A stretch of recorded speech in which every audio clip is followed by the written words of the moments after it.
नमस्कार दोस्तों, आप सभी का स्वागत है आपके अपने YouTube चैनल ज्ञान स्टडी LMP पर। दोस्तों, आज हम लोग यूपी लेखपाल में आने वाली मैथ का प्रैक्टिस सेट नंबर 8 हल करने वाले हैं।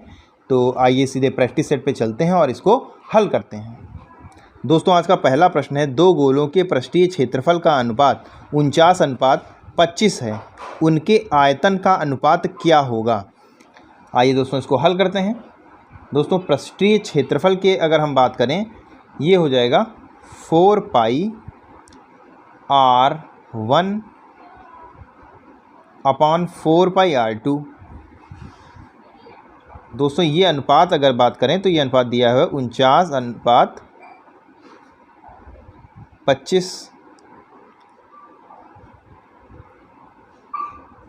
यहाँ से दोस्तों 4π कैंसिल, तो R1/R2 49:25 हो जाता है।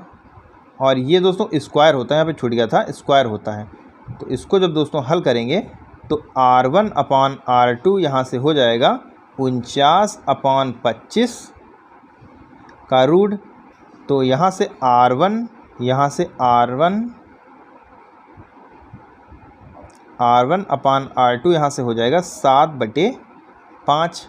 अब दोस्तों अगर इनके आयतन के अनुपात की बात करें तो ये आयतन के अनुपात का सूत्र होता है, फार्मूला होता है 4/3πr1/4/3πr2।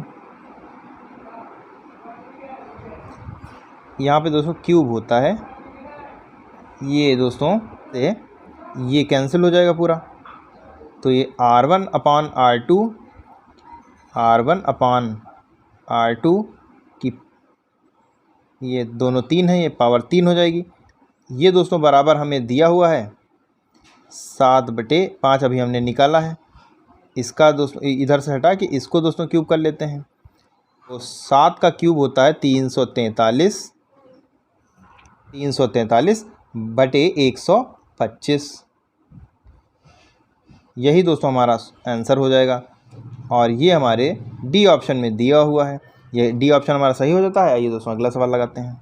अगला सवाल है, दो संख्याओं का मासा 6 तथा उनका लासा 120 है, दो संख्याओं का एक जोड़ा होगा। दोस्तों ये संख्याएं दी हैं, आपको बताना है इसमें से कौन सा सही है। तो फार्मूला होता है मासा गुणे लासा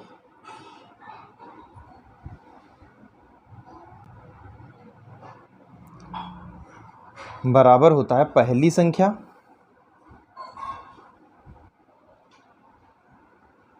गुणे दूसरी संख्या। यहाँ से दोस्तों मान रखेंगे, मासा 120 है, मासा 6 है, लासा 120 है, और पहली संख्या 24, दूसरी संख्या 30।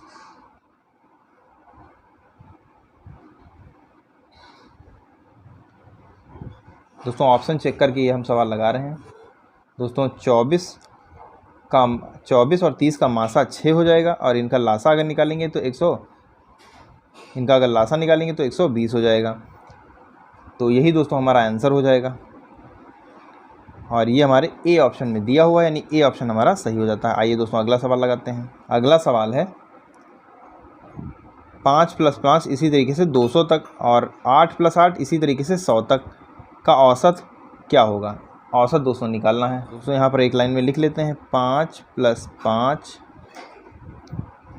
ये 200 तक, और 8 + 8 और ये हो जाएगा 100 तक।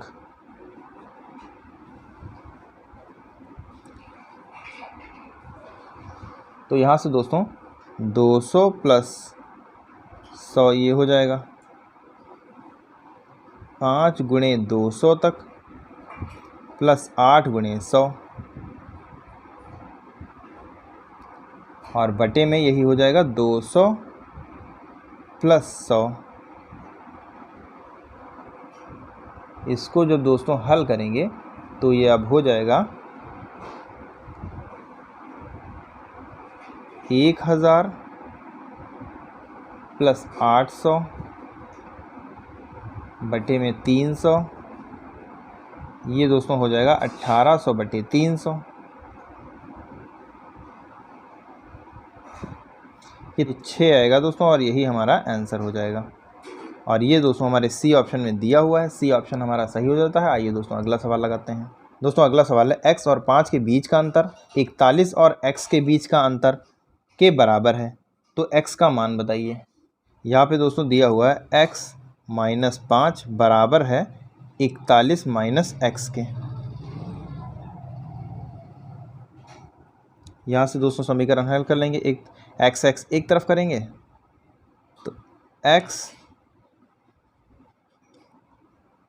प्लस x हो जाएगा, ये माइनस वाला प्लस इधर आएगा तो ये प्लस x हो जाएगा, बराबर हो जाएगा 4, और ये माइनस उधर जाएगा, ये प्लस हो जाएगा।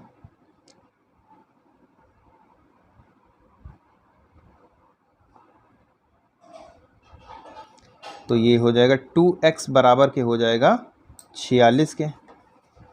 तो यहाँ से x की वैल्यू अगर निकालें तो ये 23 के हो जाएगा, यही हमारा आंसर हो जाएगा। और बी ऑप्शन में दिया हुआ है, बी ऑप्शन हमारा सही हो जाता है, बी ऑप्शन दोस्तों हमारा सही हो जाता है। आइए दोस्तों अगला सवाल लगाते हैं। अगला सवाल है, 2 ट्रेनों की लंबाई का अनुपात 6:5 है तथा उनकी गतियों का अनुपात 3:2 है। एक पुल को पार करने के लिए लगे समय का अनुपात क्या होगा। यहाँ पर दोस्तों दोनों में थोड़ा गड़बड़ हो गया है। यहाँ पे दोस्तों 6:3 होगा, जहाँ पे 6:5 है वहाँ पे 6:3 होगा, और जहाँ पे 3:2 है वहाँ पे 5:2 होगा। तो जब इसको दोस्तों हल करेंगे तो 6:3 को भाग कर देंगे 5:2 से, तो ये दोस्तों हो जाएगा 6/3 इंटू ये दोस्तों ऊपर जाके पलट जाएगा, तो ये हो जाएगा 5:2।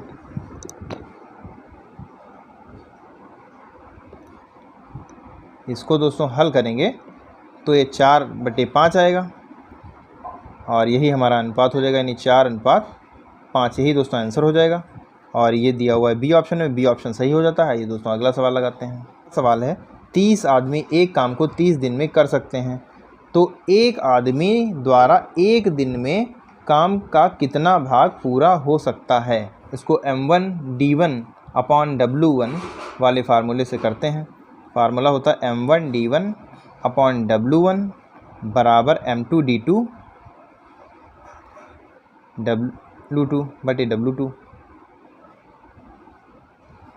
इससे दोस्तों हल कर लेते हैं, तो हो जाएगा 30 × 30/1, काम 1 था, बराबर 1 × 1, एक व्यक्ति का एक दिन का काम निकालना है, और बटे W2 ये हमें निकालना है। तो इसको दोस्तों हल कर लेंगे, ये हो जाएगा 900 × W2 बराबर 1।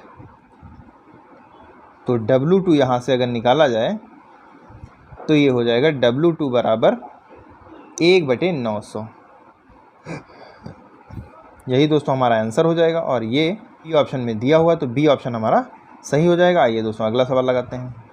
दिए गए ग्राफ का ध्यानपूर्वक अध्ययन करें और नीचे दिए गए प्रश्नों के उत्तर दें। 7 और 8 जो है दोस्तों इस ग्राफ पे आधारित है, इसको हल करें और बताएं। यदि वर्ष के दौरान कुल खर्च 18,000 है तो क्रिकेट पर खर्च की गई राशि फुटबॉल पर खर्च की गई राशि से कितना अधिक है। क्रिकेट पर 81 खर्च किया गया है, 81 डिग्री, और फुटबॉल पर 54 डिग्री खर्च किया गया है। तो यहाँ से दोस्तों लेंगे, जब 81 से 54 को हम घटा देंगे, और टोटल हम डिग्री है 360, और इसकी टोटल की गुणा कर देंगे 18,000 से। तो ये दोस्तों हो जाएगा 27/360 इंटू 18,000। ये दोस्तों हल करने पर आएगा 1350, यही दोस्तों हमारा आंसर हो जाएगा।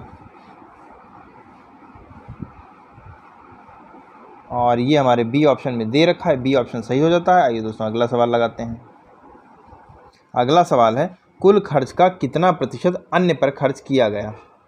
अन्य पर खर्च की गई राशि, अन्य पर 162 डिग्री खर्च किया गया है। तो दोस्तों यहाँ से 162 बटे टोटल होता है 360, गुणे 1800, 18,000, ये दोस्तों बराबर आ जाएगा 8100 के।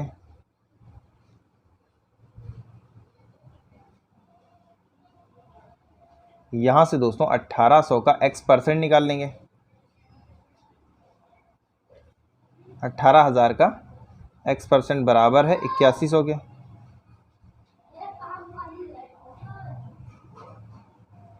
तो यहाँ से x/100 हो जाएगा, x/100 इंटू 18,000, और ये बराबर है 8100 के। यहाँ से जो हल करेंगे तो x बराबर हो जाएगा 8100 इंटू 100/18,000। ये दोस्तों हल करेंगे तो 45% आ जाएगा। यही दोस्तों हमारा आंसर होगा। ये बी ऑप्शन में दे रखा है, बी ऑप्शन सही हो जाएगा। आइए दोस्तों अगले प्रश्न पर चलते हैं। अगला प्रश्न है, यदि शंकु के आधार का क्षेत्रफल प्रारंभिक क्षेत्रफल के 1.96 गुना हो गया, आयतन में वृद्धि बताइए। वृद्धि हुई, कितनी वृद्धि हुई दोस्तों बताना है। शंकु का दोस्तों आयतन होता है 1/3 पाई r स्क्वायर h।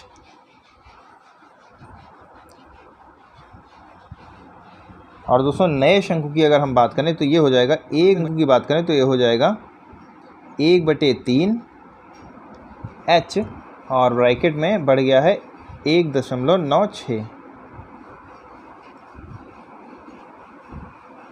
पाई r स्क्वायर, इतना वृद्धि हुई है। तो यहाँ से दोस्तों हल करेंगे तो आयतन में वृद्धि अब आ जाएगी 1/3 पाई r स्क्वायर h,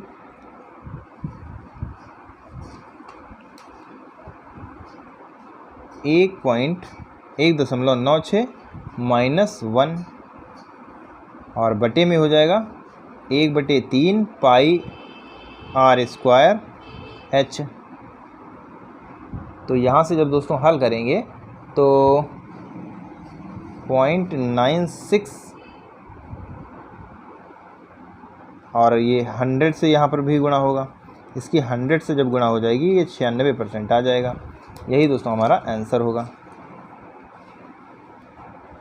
और ये हमारे सी ऑप्शन में दे रखा है, सी ऑप्शन सही हो जाता है। ये दोस्तों अगला सवाल लगाते हैं। सवाल है, एक परीक्षा में 42 छात्रों का औसत 64 है। बाद में पता चला कि 3 छात्रों के अंक 64, 42 और 26 के बजाय 72, 58 और 44 गलती से पड़ गए थे, तो सही औसत क्या होगा। तो यहाँ से दोस्तों सही औसत निकालते हैं। 42, 64, 42 इंटू 64, 42 छात्र थे, उनका 64 एवरेज था। इसमें दोस्तों ऐड कर देते हैं 64, नया पन्ना दोस्तों ले लेते हैं, इंटू 64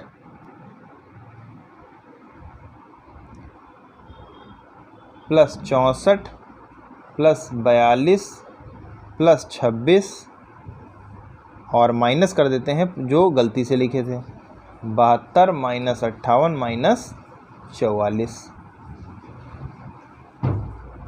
और पूरे के बेटे चूँकि 42 संख्याएँ हैं तो 42 कर देते हैं। इसको जब दोस्तों हल करेंगे तो ये हो जाएगा 2688 माइनस 42/42। अब इसको जब दोस्तों हल करेंगे तो ये हो जाएगा 2646/42, और इसको 42 से जब काटेंगे तो ये 63 हो जाएगा। यही दोस्तों हमारा आंसर हो जाएगा। ये ऑप्शन सही हो जाता है। ये दोस्तों अगला सवाल लगाते हैं।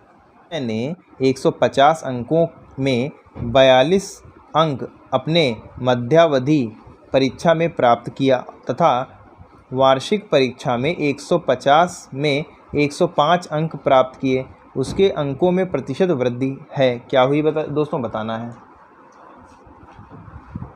मध्यावधि परीक्षा में अंकों का प्रतिशत दोस्तों अगर निकालें तो ये हो जाएगा 45/150 इंटू 100।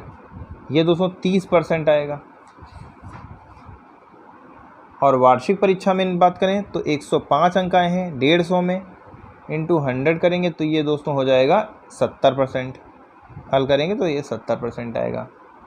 तो 70 से 30 निकाल देंगे तो ये 40% की वृद्धि हो गई। और ये हमारे डी ऑप्शन में दे रखा है, डी ऑप्शन सही हो जाता है। आइए दोस्तों अगला सवाल लगाते हैं। बड़ा कौन है? इसको दोस्तों हल करके देखिएगा, इसको हम बता दे रहे हैं। सी ऑप्शन सही है, आप हल करके देख लीजिएगा, यही आएगा। का मासिक बचत के बीच अनुपात 3:5 है और ए और बी के बीच अनुपात 2:3 है। यदि सी की मासिक बचत 4500 रुपये है तो ए और सी की बचत क्या होगी? ए और सी, ए अनुपात सी दिया हुआ है 3:5 और ए अनुपात बी दिया हुआ है 2:3। तो यहाँ से ए बी सी का अनुपात अगर निकालें तो ये हो जाएगा A/B/C, तो ये हो जाएगा 6:9:10।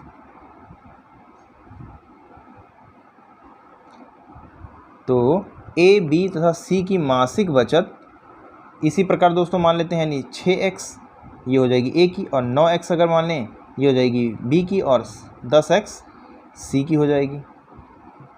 तो यहाँ से दोस्तों 10x बराबर के है 4500 के। तो अगर x निकालें तो ये 0 कैंसिल हो जाएगा, 450 के आ जाएगा। a और b की बचत का योग, तो 6x, a और b की बचत का योग करें तो ये हो जाएगा 6x प्लस 9x बराबर 15x, ये हो जाएगा। तो 15 और x का मान हमने निकाला है 450, ये दोस्तों हो जाएगा 6750। यही दोस्तों हमारा आंसर होगा। ए ऑप्शन में दे रखा है, ए ऑप्शन सही हो जाता है। आइए दोस्तों अगले प्रश्न पर चलते हैं। अगला सवाल है, एक व्यापारी द्वारा 45 मीटर कपड़े बेचने पर 5 मीटर कपड़े के बिक्री के बराबर लाभ होता है, तो लाभ प्रतिशत बताइए। दोस्तों यहाँ पर 5 मीटर लाभ प्रतिशत है और 45 मीटर कपड़ा है, और इसमें से यही 5 माइनस कर देंगे तो ये 40 आ जाएगा, और इसको गुणा 100 से कर देंगे और ये आंसर आ जाएगा 5/40 इंटू 100। 0 से 0 कैंसिल। ये दोस्तों हल करेंगे तो ये आ जाएगा 12.5%। यही दोस्तों हमारा आंसर होगा। और ये हमारे बी ऑप्शन में दे रखा है, बी ऑप्शन सही हो जाता है। ये दोस्तों अगला सवाल लगाते हैं। अगला सवाल है, एक प्रवेश पाइप एक टंकी को 8 घंटे में भरता है और एक निकासी पाइप 12 घंटे में खाली करता है। यदि दोनों पाइप एक साथ खोल दिए जाएं तो टंकी कितने घंटे में भर जाएगी? तो आइए दोस्तों इसको हल करते हैं। दोस्तों अगर 1 घंटे में दोनों पाइपों का निकाला जाए तो 1/8 हो जाएगा और माइनस 1/12। तो यहाँ से पता चलेगा 1 घंटे में कितना भर जाएगा। तो दोस्तों जब इनका एलसीएम लेकर हल करेंगे तो ये हो जाएगा, इनका एलसीएम हो जाएगा 24, 3 माइनस 2 आ जाएगा, और ये हल करने पर आ जाएगा 1/24। तो इस प्रकार हम कह सकते हैं कि 24 घंटे में टंकी भरी जा सकती है। यही दोस्तों हमारा आंसर होगा, यानी सी ऑप्शन हमारा सही हो जाता है। ये दोस्तों अगला सवाल लगाते हैं। रमेश शांत जल में अपनी नाव को 6 किलोमीटर प्रति घंटे की गति से चला सकता है। यदि धारा की गति 4 किलोमीटर प्रति घंटा है, अनुप्रवाह में 30 किलोमीटर की दूरी तय करने में उसे कितना समय लगेगा? तो आइए दोस्तों इसको हल करते हैं। दोस्तों नाव की गति है 6 किलोमीटर प्रति घंटा और धारा की गति है 4 किलोमीटर प्रति घंटा। तो ये दोस्तों हो जाएगी 10 किलोमीटर प्रति घंटा। और इसको हम तो दोस्तों अनुप्रवाह की गति कितनी है 30 किलोमीटर प्रति घंटा। जो हमने अभी गति निकाली वो है 10 किलोमीटर प्रति घंटा। दोस्तों इसको काट देते हैं, ये 3 आ जाएगा, यही दोस्तों हमारा आंसर हो जाएगा, यानी 3 घंटे। डी ऑप्शन हमारा सही हो जाता है। ये दोस्तों अगला सवाल लगाते हैं। अगला सवाल दोस्तों गुणनखंड से आप इसको स्वयं लगाएं। हम इसका आंसर आएगा 4, यानी सी ऑप्शन हमारा सही होगा। आइए दोस्तों अगला सवाल लगाते हैं। अगला सवाल है दिए गए आंकड़ों का बहुलक होगा। इसी क्रम में हम लगाएंगे तो ये हो जाएगा 24 2 बार है, उसके बाद 26 2 बार है, 26 3 बार है दोस्तों, एक ये भी है, और उसके बाद 28 आएगा, और उसके बाद अंत में 31 हो जाएगा, उसके बाद 32 हो जाएगा। तो इसमें दोस्तों बहुलक 26 हो जाएगा। 3 बार आया हुआ है, तो 3 बार 26 आया हुआ सबसे ज़्यादा बार, तो डी ऑप्शन हमारा सही हो जाता है। ये दोस्तों अगला सवाल लगाते हैं। अगला सवाल है 5 वर्ष पहले एक पिता तथा पुत्र की आयु में अनुपात 5:3 था। अभी से 10 वर्ष बाद उनकी आयु का अनुपात निम्नलिखित में से कौन सा नहीं हो सकता है।